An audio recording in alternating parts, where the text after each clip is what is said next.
Hey guys, good afternoon. I hope आप सब ठीक होंगे। फ्रेंड्स, आज मुझे काफ़ी टाइम हो गया है वीडियो बनाए हुए। इसके 2-3 रीज़न हैं। उसमें से एक रीज़न ये है कि मुझे और मेरी पूरी फैमिली को कोविड हो गया था और आज मैं और अपनी और गौरव की ये कुछ मेडिसिन बची हुई थी, तो वो मैं समेट रही थी। तो मैंने सोचा कि आप लोगों के साथ ज़रा अपना कोविड का एक्सपीरियंस शेयर किया जाए, तो हो सकता है उसमें से किसी न किसी को कुछ हेल्प हो जाए। तो जो भी कोविड के दौरान पूरा मेरा जर्नी रहा है, आज हम उसके बारे में बात करेंगे और मैं अपना पर्सनल जो एक्सपीरियंस है, जो मेरी एडवाइस रहेगी आप लोगों के लिए, वो मैं आपके साथ शेयर करूँगी। सो गाइज़, दिल्ली में बहुत बुरी हालात हैं इस टाइम पे और गवर्नमेंट चाहे कितना भी बोल दे ऑक्सीजन है और टेस्ट हो रहे हैं या हॉस्पिटल में बेड्स अवेलेबल हैं, बट जो ग्राउंड लेवल की रियलिटी है वो बहुत ख़राब हालत हैं।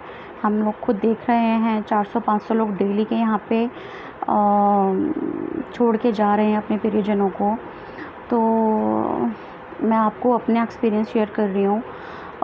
हमारे घर में मेरे हस्बैंड गौरव, मेरे 2 बच्चे, मेरे mother in law, father in law और मेरी जो सिस्टर इन लॉ है देवरानी और ब्रदर इन लॉ देवर रहते हैं। तो जो सिस्टर इन लॉ और ब्रदर इन लॉ है वो नीचे फ्लोर पे हैं और mother in law, father in law भी नीचे फ्लोर पे हैं और मैं, गौरव और बच्चे ऊपर वाले फ्लोर पे रहते हैं, यानी सेकंड फ्लोर पे। तो हम लोग बहुत ज़्यादा लास्ट ईयर से ही प्रिकॉशंस ले रहे थे, लाइक बाहर नहीं जाना बिना किसी काम के, और बाहर से अगर कोई आता है ऑफ़िस वगैरह से तो वो पहले नहाता था, उसके बाद कपड़े चेंज करता था, तब जाके वो बाकी लोगों से गेट टुगेदर हमारी होती थी। और जैसे वैसे भी अगर कोई थोड़ी बहुत चीज़ों के लिए भी बाहर जा रहा है तो हमने लास्ट ईयर ही सैनिटाइज़र का स्टैंड लेके हमारा जो मेन गेट है वहाँ पे रखा हुआ है कि बाहर से जो भी आता है वो अपनी पूरी कपड़ों में स्प्रे करेगा, अपने शूज़ में स्प्रे करेगा। बाहर के शूज़ अलग से बने हुए हैं, घर के शूज़ अलग से हैं, स्लीपर्स बाहर के अलग से हैं, घर के अलग से हैं। तो इस तरीके से हम प्रिकॉशंस ले रहे थे। तो लास्ट ईयर तो हमारे साथ ऐसा कुछ हादसा नहीं हुआ, लेकिन इस साल हम लोगों को समझ ही नहीं आया कि कहाँ से ये प्रॉब्लम हमारे घर में आ गई है। और सबसे पहले मेरी मदर इन लॉ बीमार हुई, उसके बाद मेरी सिस्टर इन लॉ है, उसको थोड़ा बहुत सिम्टम्स आया था और उसके बाद मुझे प्रॉब्लम हुई है। मैं उस टाइम पे ऑफ़िस में थी और सडनली मेरी बैक में बहुत तेज़ पेन था, बहुत तेज़, मतलब बहुत तेज़ और बहुत सीवियर पेन था आप कह सकते हैं। तो पहले मैंने सोचा कि शायद सर्वाइकल का पेन है या फिर ऐसा कुछ, बट मुझे आफ्टरनून के बाद ऑफ़िस में बैठा ही नहीं गया, पूरी बॉडी गर्म थी और बहुत ज़्यादा मेरे को बॉडी पेन था। तो मैं हाफ डे लेके घर आई और घर में आके मैंने जब फ़ीवर चेक किया है तो मेरा 102, 103 ऐसे फ़ीवर था। तो उसके बाद हमने तुरंत ही बच्चों को अलग कर दिया था, उनको मैंने सेपरेट रूम में अपने अलग कर दिया था और मैंने खुद को आइसोलेट कर लिया था, क्योंकि कहीं ना कहीं दिमाग में ये चीज़ थी कि शायद ये कोरोना ना हो। तो और हम लोगों को 3 से 4 दिन लग गए थे टेस्ट करने में, क्योंकि जब हम लोग घर में बुला रहे थे मेडिकल के जो सपोर्ट होते हैं टेस्ट करने के लिए जो आते हैं लोग, तो वहाँ से हमें बुकिंग नहीं मिल पा रही थी, क्योंकि बहुत सडनली ही दिल्ली में हालात इतने ज़्यादा ख़राब हुए हैं कि टेस्ट किट्स भी नहीं मिल पाई, बुकिंग भी नहीं हो पाई। तो ये सब करने में, टेस्ट वेस्ट करने में हमको 3-4 दिन लग गए थे। और तो इन 3-4 दिनों में मैं, मेरी सिस्टर इन लॉ, मेरी मदर इन लॉ और फादर इन लॉ, हम चारों इस चपेट में आए। और उसके बाद जैसे हमारी मेडिकेशन के लिए रेगुलर गौरव टच में थे, तो और जो मेरे ब्रदर इन लॉ हैं वो भी, तो कहीं ना कहीं डाउट था कि उन दोनों को भी कोविड ना हो। तो जब हमको 3-4 दिन बाद हमारा नंबर आया, हमको टेस्ट कराने का मौका मिला, तो हम सब ने टेस्ट कराया। बच्चों का टेस्ट हमने नहीं कराया था, क्योंकि बच्चों को हमने पहले ही आइसोलेट कर लिया था, उनको अलग रूम में रखा हुआ था। तो हम 6 बंदों ने टेस्ट कराया था और हम लोगों को 2 दिन के बाद रिपोर्ट आई, मतलब एक दिन छोड़कर थर्ड डे रिपोर्ट आई है, सेकंड डे रिपोर्ट आई है इवनिंग में, और हम सबको कोविड था गाइज़। और मेरी मदर इन लॉ का जो सिटी लेवल था वो 13 था और गौरव का और जो मेरे ब्रदर इन लॉ हैं उनका सिटी लेवल था 17, मेरे फादर इन लॉ का सिटी लेवल था 19 और मेरा और मेरी सिस्टर इन लॉ का जो सिटी लेवल था वो था 24 आई थिंक, हाँ 24-25 ऐसे कुछ था। तो जैसे कि गौरव को मेडिसिन्स की बहुत ज़्यादा नॉलेज है, बहुत अच्छी नॉलेज है, क्योंकि वो इसी फील्ड में काम करते हैं। तो उन्होंने ही जो हमारे साथ में ही डॉक्टर रहते हैं उनसे कंसल्ट किया और हम सब उनके पास चेकअप के लिए गए, और उन सर ने हमारा जो है ट्रीटमेंट स्टार्ट किया। और घर पर ही उन्होंने बोला कि घर पर ही आप देखो, अगर ज़्यादा हालात ख़राब होते हैं तो आप हॉस्पिटल की तरफ जाना। तो हम लोगों ने घर पर ही ट्रीटमेंट स्टार्ट किया था, और ऑक्सीमीटर वगैरह सब गौरव ने पहले से अरेंज किया हुआ था, क्योंकि हालात ठीक नहीं चल रहे थे दिल्ली में। तो इस तरीके से सारा जो ट्रीटमेंट हुआ है वो घर पर ही हुआ है। मेडिसिन्स वगैरह नहीं मिल पा रही थी, बट किसी तरह समहाउ कॉन्टैक्ट के थ्रू मेडिसिन्स वगैरह मिल गई। तो कम से कम मैं आपको बता सकती हूँ कि आज हमें 19 को हमारा टेस्ट हुआ था, और आज है 12 तारीख है, शायद आज 11 तारीख है। ऑलमोस्ट 20-22 दिन 25 दिन हो चुके हैं, और अब हम लोग पूरी तरह रिकवर्ड हैं। टच वुड, भगवान की दया से हम लोगों को हॉस्पिटल जाने का नहीं हो पाया। और अगर हॉस्पिटल जाते तो पता नहीं क्या ही होता, क्योंकि वहाँ पे ना ऑक्सीजन है, ना दवाइयाँ हैं, ना प्रॉपर ट्रीटमेंट चल रहा है। जिस तरीके के हालात हम लोग देख रहे हैं, वीडियोज़ देख रहे हैं, न्यूज़ देख रहे हैं, बहुत बुरी हालात हैं। तो घर पर ही रहकर हम लोगों ने अपना ट्रीटमेंट किया है। और तो गाइज़ घर पर ही हम लोगों ने ट्रीटमेंट किया है, और मेरी मदर इन लॉ और फादर इन लॉ का जो टेस्ट और जो स्मेल है वो नहीं गया था, और लेकिन बाकी हम सबका स्मेल चला गया था, जो कि मैं कह सकती हूँ कि अभी भी मेरा और मेरे ब्रदर इन लॉ की जो स्मेल वाला जो होता है ना, वो प्रॉपर नहीं रिकवर हो पाया है। अभी भी किसी किसी चीज़ में स्मेल आ रही है, किसी किसी चीज़ में स्मेल नहीं आ रही है। और लेकिन टेस्ट धीरे धीरे वापस आ रहा है। अब I can feel the taste of salt, lemon, and खाने का भी स्वाद जो है वो अब मुझे फ़ील हो रहा है, लेकिन स्मेल बिल्कुल भी नहीं है, अभी तक स्मेल नहीं है। बाकी सबको स्मेल रिकवर हो गई है, और कोई फ़ीवर नहीं है, कोई गले में कोई खराश नहीं है। बस एक स्मेल वाली प्रॉब्लम है जो मैं और मेरे ब्रदर इन लॉ मतलब फ़ील कर रहे हैं। और बाकी बॉडी में टायर्डनेस मैं कह सकती हूँ है अभी भी स्टिल, क्योंकि जब मैं थोड़ा ऊपर नीचे फ्लोर पे जाती हूँ तो थोड़ा सा मुझे लगता है कि जैसे सांस जो है खींच के लेनी पड़ रही है। प्रॉपर पहले की तरह एक्टिवनेस जो बॉडी में है वो नहीं है, थोड़ा सा टायर्डनेस है अभी भी, सबको टायर्डनेस है अभी भी, बट टचवुड और कोई सिम्टम्स फ़िलहाल नहीं हैं। और अभी 20-22 दिन हम लोगों को हो चुके हैं, तो हमने घर में ट्रीटमेंट किया। सो गाइस, सबसे पहले तो मुझे फ़ीवर आया था। मैं आपको अपनी बॉडी में जो मैंने चेंजेस देखे हैं कोविड के दौरान वो शेयर कर रही हूँ। मुझे बॉडी पेन हुआ था, बहुत सीवियर बॉडी पेन हुआ था, बैक पेन बहुत तेज़ हुआ था। ऐसा लग रहा है जैसे बैक साइड में किसी ने बहुत तेज़ मेरे को चोट लगी है, ऐसा वाला दर्द हुआ था बोन में, जो हमारी बैकबोन होती है उसमें। उसके बाद मुझे फ़ीवर, बॉडी गर्म महसूस हुई। तो बॉडी पेन पहले हुआ, फिर मुझे फ़ीवर लगा, फिर मेरी स्मेल और मेरी जो टेस्ट है वो चला गया। बॉडी में टायर्डनेस काफ़ी ज़्यादा आ गई, और ऐसा लग रहा था बस मैं लेटी रहूँ, उठने की भी हिम्मत नहीं हो रही थी।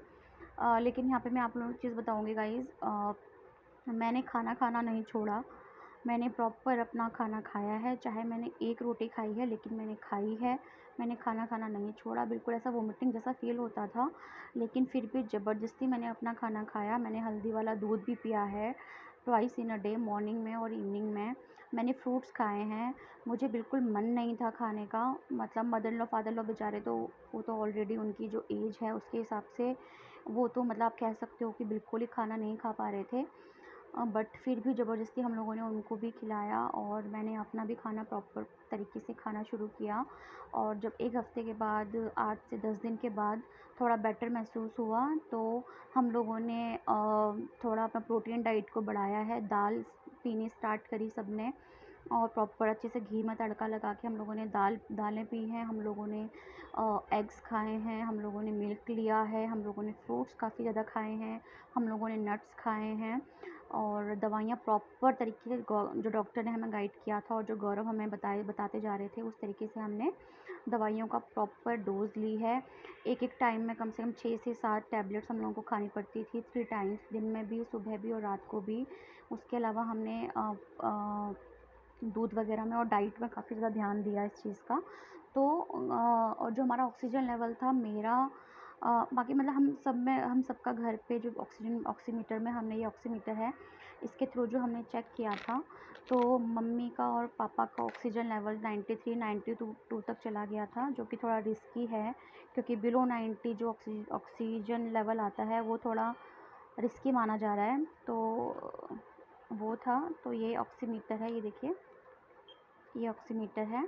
तो इसमें हम लोग चेक करते थे 1 बाय 1, और mother in law father in law का जो ऑक्सीजन लेवल था वो 92-91 तक आ रहा था, जो कि थोड़ा-सा हम लोगों को परेशानी दे रहा था, क्योंकि ऑब्वियसली उनका एज फैक्टर भी है और भी बॉडी वीक हो जाती है इस टाइम पे। तो काफ़ी ज़्यादा परेशान थे हम लोग। लेकिन जो बाकी हम लोग हैं, हमारा ऑक्सीजन लेवल 95, 96, 97 ऐसे फ्लक्चुएट कर रहा था।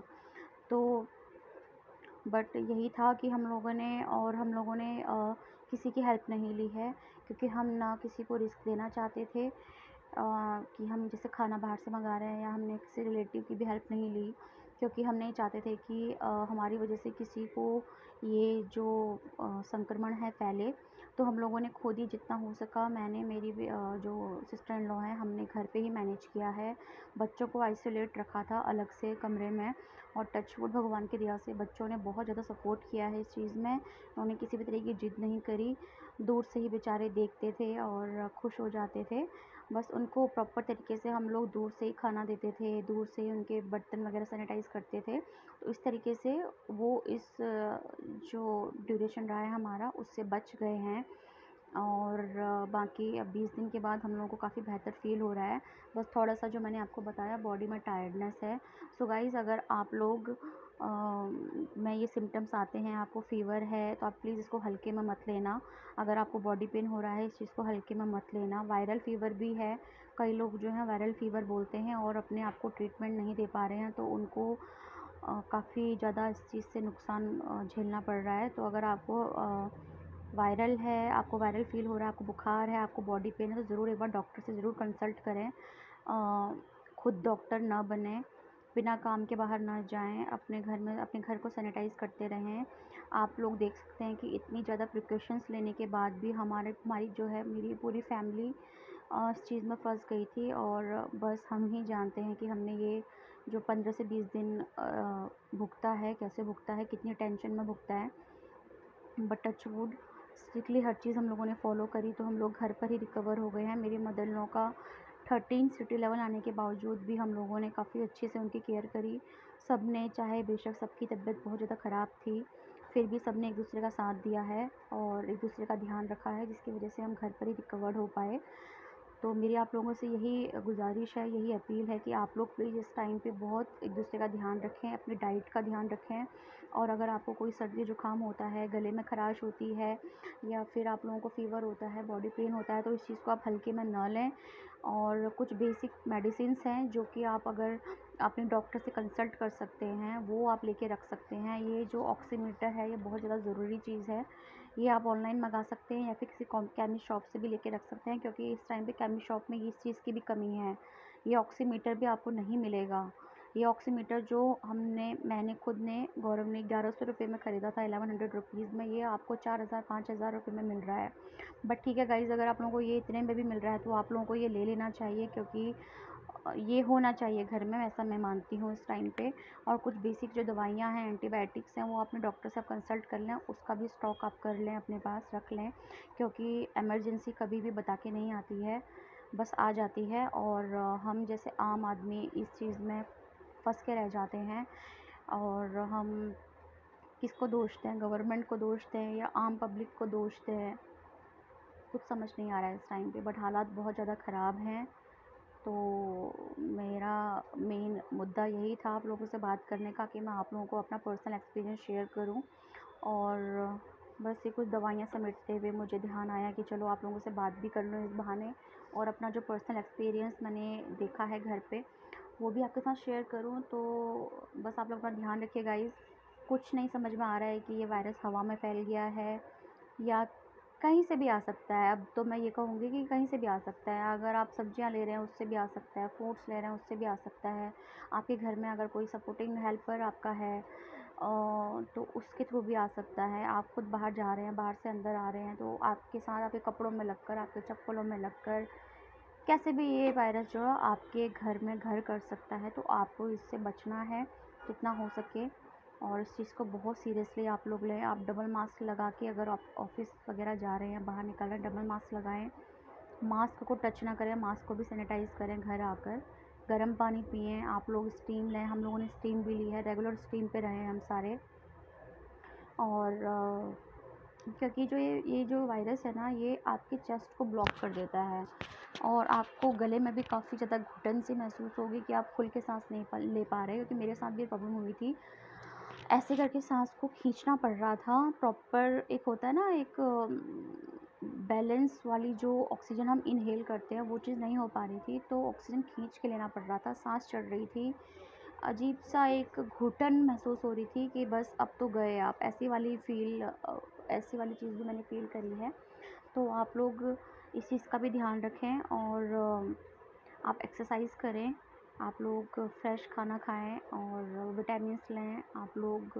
अगर आप लोग नॉन वेजिटेरियन हैं तो आप उसकी तरफ भी जा सकते हैं, प्रोटीन डाइट लें और खाना प्रॉपर खाएं और मेडिकेशन करें और घर को सैनिटाइज़ करते रहें। बच्चों को इस चीज़ से बचाएं, क्योंकि बच्चे और जो बड़े होते हैं बहुत ज़्यादा सॉफ्ट होते हैं, तो उनको बहुत जल्दी ये चीज़ कैच कर लेती है।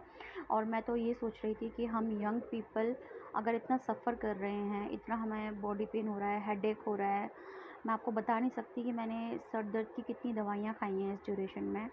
इतना सीवियर पेन होता था, ऐसा लगता था जैसे सर बीच में से किसी ने हथौड़ा मार दिया है, ऐसी वाली फीलिंग आती थी कि सर दर्द इतना तेज़ होता था, कभी इस साइड, कभी इस साइड, कभी सेंटर में।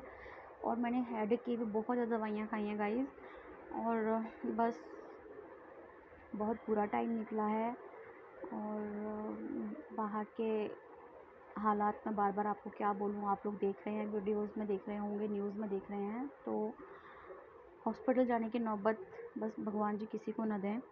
हॉस्पिटल जाने की नौबत ना आए, टच वुड कहती हूँ कि ऊपर वाले ने और अपनों के प्यार ने, अपनों के आशीर्वाद ने हमको बचाया है। और क्योंकि बहुत बुरी हालत हो गई थी, बहुत ज़्यादा बुरी, शायद मैं शब्दों में उस चीज़ को बयां नहीं कर सकती, बट मैं जानती हूँ कि 15 से 20 दिन हम लोगों ने कैसे निकाले हैं। और बच्चे इसमें इस चीज़ से दूर रहे, सबसे बड़ी बात मेरे लिए ये है, क्योंकि अगर बच्चों को कुछ हो जाता है तो वो चीज़ बर्दाश्त से बाहर चली जाती है, बड़े तो फिर भी किसी तरह मैनेज कर लेते हैं। तो बस आई विश कि आप लोग ठीक होंगे अपने अपने घरों में, और प्लीज़ आप लोग सुरक्षित रहिए, अपना ध्यान रखिए। हम लोगों ने अपनों को बहुत खोया है। मेरे जो फ्रेंड सर्कल में हैं, डेली किसी न किसी की बैड न्यूज़ सुनाई दे रही है, समझ में आ रही है मैसेज के थ्रू। और ग्रुप्स में भी मैं इस चीज़ में भी एक चीज़ बोलना चाहूँगी, जो हमारे फ्रेंड्स सर्कल्स के जो ग्रुप्स बने हुए हैं, उनमें लोग बहुत ज़्यादा एक दूसरे की हेल्प कर रहे हैं, ऑक्सीजन के लिए नंबर शेयर किए जा रहे हैं। तो प्लीज़ इस तरीके से आप जितना हो सके किसी की अगर हेल्प कर सकते हैं तो करें। मैंने भी काफ़ी लोगों को, जहाँ दवाइयाँ नहीं मिल पा रही थी, अपने फ़ोन के थ्रू, मैसेज के थ्रू, ग्रुप के थ्रू उन लोगों से कांटेक्ट करके हेल्प करने की कोशिश करी है। और बस आप जो भी इन्फॉर्मेशन आपके पास आती हैं चीज़ों को लेकर कि ऑक्सीजन कहाँ अवेलेबल है, बेड्स कहाँ खाली हैं, दवाइयाँ कहाँ मिल रही हैं, क्योंकि इस टाइम पे हर चीज़ की शॉर्टेज है। अगर आपके पास कोई भी नेटवर्क है तो आप प्लीज़ इस चीज़ में उन लोगों की हेल्प कीजिए, उनकी मदद कीजिए। और उसका कहीं ना कहीं ऊपर वाला हिसाब रखेगा फ्रेंड्स। और जितना हो सके आप दूसरों की मदद कर रहे हैं, क्योंकि बहुत बुरा वक्त जा रहा है। I wish and I pray कि ये टाइम निकल जाए बस, और हम अपनों को ना खोएं, क्योंकि बहुत लोगों को खोया है गाइस। अपनी यारी दोस्ती में भी मैंने, जितना भी फ्रेंड सर्कल है, बहुत लोगों को खो चुके हैं। बस हमारे कर्म ही होंगे, या मैं कह सकती हूँ कि भगवान की दया दृष्टि की वजह से मेरी परिवार इस चीज़ से उभर पाए हैं, रिकवर हो पाए हैं। और यहाँ पे मैं एक चीज़ और बताना चाहूँगी गाइज़, आप ये मत सोचें कि आपने अगर वैक्सीनेशन लगाया है तो आपको ये बीमारी नहीं होगी, या अगर आपको एक बार कोविड हो चुका है तो आपको दोबारा कोविड नहीं होगा, ऐसा नहीं है। वैक्सीनेशन के भरोसे ना रहें, अपना ध्यान रखें। और अगर आपको एक बार कोविड हो चुका है तो दोबारा भी होगा, क्योंकि मेरे कुछ दोस्त हैं और जिनकी फ़ैमिली में कोविड दोबारा उन लोगों को हुआ है। तो आप इस चीज़ का भी ध्यान रखेंगे, और आप जितना हो सके एक दूसरे की मदद कीजिएगा, घर पे रहिएगा और अपना ध्यान रखिएगा। और जैसे ही लॉकडाउन खुलता है, मैं आप लोगों से दोबारा बात करूँगी। और आप लोगों को अगर कुछ कहना है तो आप मुझे कमेंट सेक्शन में कमेंट करके बताना, और अपना ध्यान रखिएगा। और बस इसी दुआ के साथ कि सब ठीक रहें, हेल्दी रहें, अपना ध्यान रखें। एक दूसरे की मदद करें। हम इस व्लॉग को करते हैं ख़त्म। Bye bye.